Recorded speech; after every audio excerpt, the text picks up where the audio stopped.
नमस्कार मित्रांनो, माझं नाव आहे अभि सांगपाळ आणि वेलकम टू आवर चॅनल. तर मित्रांनो, आपण आज बघणार आहोत BSFमधली वेगवेगळी दृश्य. तर हे दृश्य आहे की BSFमध्ये कोणते कोणते पोस्ट असतात आणि त्यांना कोणते कोणते बॅच दिले जातात.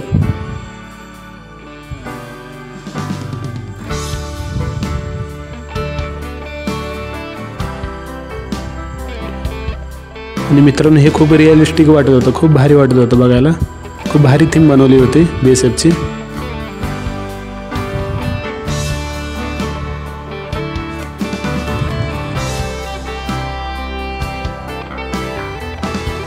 तरी इथं जुने वेपन्स ठेवलेले होते, म्हणजे आता जे वापरात नसतील शक्यतो.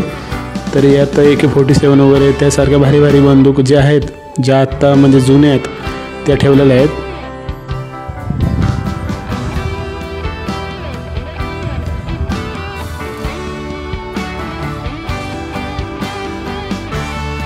आपण 7:30ची परेड बघून आपण पंजाबमध्ये स्टे केलेला होता आणि दुसऱ्या दिवशी आम्ही निघलो होतो पंजाबमधील हिस्टॉरिकल प्लेस बघण्यासाठी. ज्यातलं पहिलं ठिकाण म्हणजे जालियनवाला हत्याकांड जिथं घडलेलं होतं, ते प्लेस एक बघण्यासारखं होतं. तर आम्ही विचार केला की आम्ही ते पण प्लेस बघून येऊ. तर आजचा व्हिडिओ त्याच्यावरच असेल. आणि ही आमची राईड होती. आम्ही आमचा ग्रुप वगैरे सगळे रिक्षामध्ये मस्त बसलेलो होतो.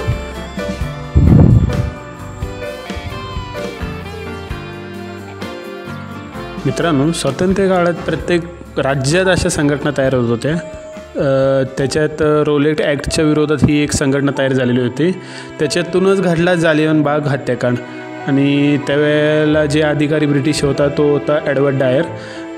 तर या अधिकाऱ्याने रोलेट ॲक्टच्या विरोधात जेवढे लोक एकत्रित झालेले होते त्यांना सगळ्यांना बंदुकीन वगैरे मारून टाकायचे आदेश दिले. आणि खूप लोक असे होते की आपला जीव वाचवायला विहिरीत उड्या मारले. लहान मुलं होते, त्यात मोठे स्त्रिया होत्या, माणसं होती. शेकडो लोकांनी आपापले जीव गमावले होते.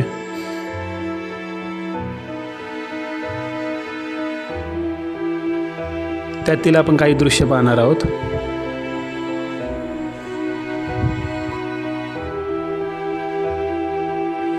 इथं प्राचीन पंजाबचा इतिहास थोडा दाखवलेला होता. तो त्याची हिस्ट्री वगैरे असं लिहिलेलं होतं किंवा दृश्य असे दाखवलेले होते.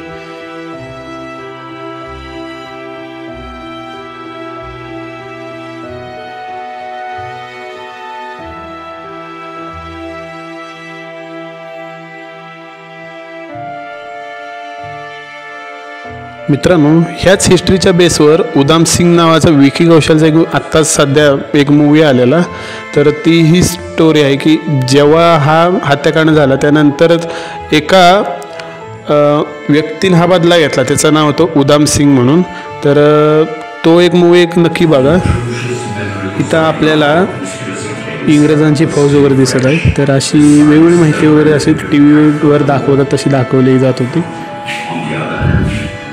1919 असे ब्रिटिश वगैरे कसे होते, काय होते, सगळी अशी माहिती दाखवत होते.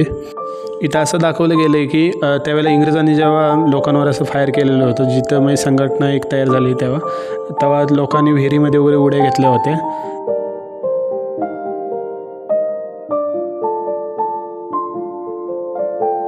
मित्रांनो, जेव्हा गोळीबार चालू झाला तेव्हा ह्या विहिरीत माणसांनी किंवा मुलांनी, लहान मुलांनी किंवा स्त्रियांनी वगैरे उड्या मारून आपला जीव वाचवण्याचा प्रयत्न केला, पण सगळे मारले गेले.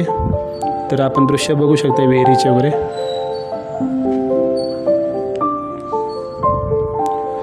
मित्रांनो, हे जे स्क्वेअर दिसते तुम्हाला भिंतीला, ते त्यावेळेला जेव्हा अटॅक केला इंग्रजांनी त्यावेळेच्या बंदुकीतून आलेल्या गोळीचे निशाणे सगळे, त्याला ते हायलाईट करावं म्हणून त्यांनी स्क्वेअर वगैरे केलेले आहेत प्रत्येक ठिकाणी. तर तुम्ही बघू शकता डीपमध्ये की किती आतपर्यंत गोळी गेलेली आहे याच्या आत.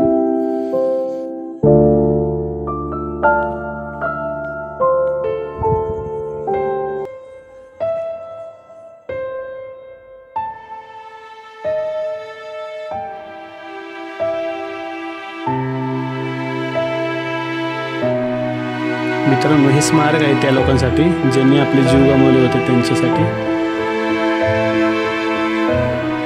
आणि हा आसपासचा परिसर होता की जिथं ह्या घटना घडलेल्या होत्या आणि तिथलं ह्या